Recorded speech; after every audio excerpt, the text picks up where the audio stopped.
Dionysus and the Triumph of Liberation. Welcome back, myth enthusiasts.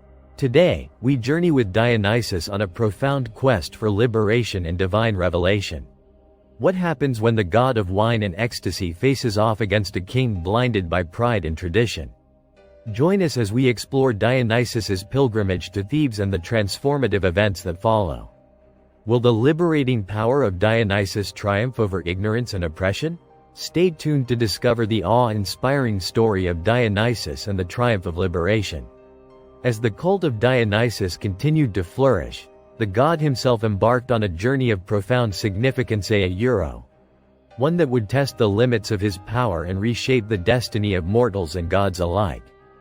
Guided by his divine intuition, Dionysus led his followers on a pilgrimage to the sacred city of Thebes, a city steeped in tradition and ruled by a king who scorned the teachings of the new god. But Dionysus knew that beneath the surface of this ancient city lay a fertile ground for the seeds of divine revelation to take root and flourish. Upon their arrival in Thebes, Dionysus and his followers were met with hostility and suspicion by the king and his court. The king, blinded by pride and arrogance, saw in Dionysus's teachings nothing but a threat to his authority and the stability of his kingdom, and he resolved to crush the cult of the new god once and for all. But Dionysus, undeterred by the king's threats and bluster, stood firm in his conviction and resolved to confront him head-on. With a sense of purpose burning bright in his heart, he challenged the king to open his eyes to the truth of divine revelation and embrace the liberating power of wine and ecstasy. At first, the king scoffed at Dionysus's words, dismissing them as the ravings of a madman and ordering his followers to drive the god and his cult from the city. But Dionysus, sensing an opportunity for divine intervention, unleashed his powers upon the king and his court, filling their hearts with a wild and uncontrollable frenzy that drove them to madness. In their delirium, the king and his courtiers abandoned their lofty thrones and regal garments, casting aside the trappings of their earthly power and status. They danced and sang with wild abandon, their souls liberated from the constraints of their mortal existence by the transformative power of Dionysus's revelries. And as they danced beneath the starlit sky, Dionysus revealed himself to them in all his divine glory, his radiant presence illuminating the darkness and filling their hearts with awe and wonder.